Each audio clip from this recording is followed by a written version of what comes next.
मुहिउद्दीन मोहम्मद औरंगजेब ने 15 करोड़ लोगों पर शासन किया, जो कि उस वक्त दुनिया की 1/4 आबादी थी, यानी करीब 25%। औरंगजेब की सेना में वरिष्ठ पदों पर बड़ी संख्या में कई राष्ट्रकूट नियुक्त थे। मराठों और सिखों के खिलाफ औरंगजेब के हमले को धार्मिक चश्मे से देखा जाता है। निष्कर्ष निकालते वक्त इस बात को नजरअंदाज कर दिया जाता है कि उस वक्त युद्ध क्षेत्र में मुगल सेना की कमान अक्सर राजपूत सेनापतियों के हाथों में होती थी। इतिहासकार यदुनाथ सरकार लिखते हैं कि एक समय खुद छत्रपति शिवाजी महाराज भी औरंगजेब की सेना में मनसबदार थे। कहा जाता है कि वे दक्षिण भारत में मुगल सल्तनत के मुख्य बनाए जाने वाले थे, लेकिन उनकी सैन्य कुशलता को औरंगजेब ने सही तरीके से आंक नहीं पाए और नियुक्ति को मंजूरी नहीं दी। आलमगीर एक ऐसे मुगल बादशाह थे जो बादशाही शान शौकत से परहेज करते थे और मुल्क के खजाने को जनता की दौलत मानते थे।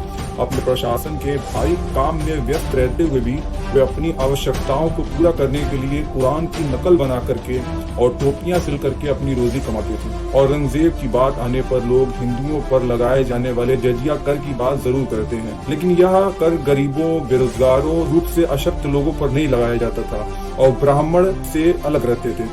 परंतु इसी के उलट मुसलमानों से भी ज़कात के रूप में शासन द्वारा टैक्स लगाया जाता था, जो हर धनवान मुसलमान को देना जरूरी था।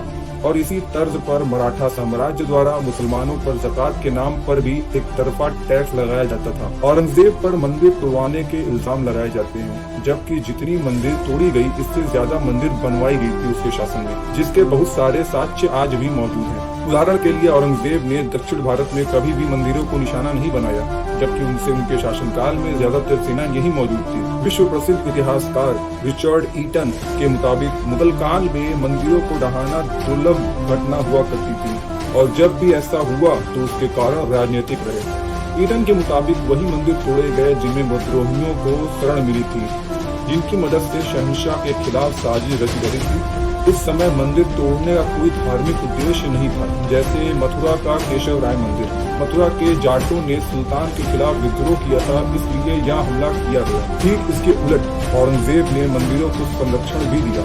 कैथरीन फ्रैंक और एम अतर अली जैसे विद्वान बताते हैं कि औरंगजेब ने कई हिंदू मंदिरों को अनुदान दिया, जिसमें बनारस का जंगमवाड़ी मठ, चित्रकूट का बालाजी मंदिर, इलाहाबाद का सोमेश्वर नाथ मंदिर, महादेव मंदिर और गुवाहाटी का उमानंद मंदिर सबसे जाने पहचाने नाम है। इसी प्रकार औरंगजेब के शासन में हिंदुओं का पवित्र स्थान कैलाश मानसरोवर धाम चीन के कब्जे में था, जिसपे आलमगीर ने उस वक्त के चिंग के राजवंश राजा शुंजी प्रथम को खत लिखकर गुजारिश की कि कैलाश मानसरोवर हिंदुस्तान का हिस्सा है और हमारे हिंदू भाइयों के आस्था का केंद्र है, लिहाजा इसे वापस कर दें। लेकिन करीब 1.5 महीने तक वहां से कोई जवाब नहीं आया, तो औरंगजेब ने 1680 ईस्वी में चीन पर चढ़ाई कर मात्र 1.5 दिन में वापस ले आए।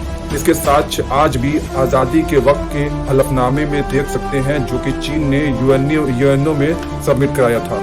जिस कालखंड में मंदिरों को तोड़े जाने की बात इतनी ज्यादा प्रचलन में है, उसमें हिंदुओं द्वारा कहीं भी इस बात का जिक्र नहीं मिलता और न ही मुगल काल के खत्म होने के बाद कहीं दिखाई देता है। अतीत में मुगल शासकों द्वारा हिंदू मंदिर तोड़े जाने का मुद्दा भारत में 1980-90 के दशक में ही गर्म हुआ है। औरंगजेब के किरदार को जिस प्रकार बताया जाता है, इतिहास के नजरिए से वह उस तरह नहीं दिखाई देता।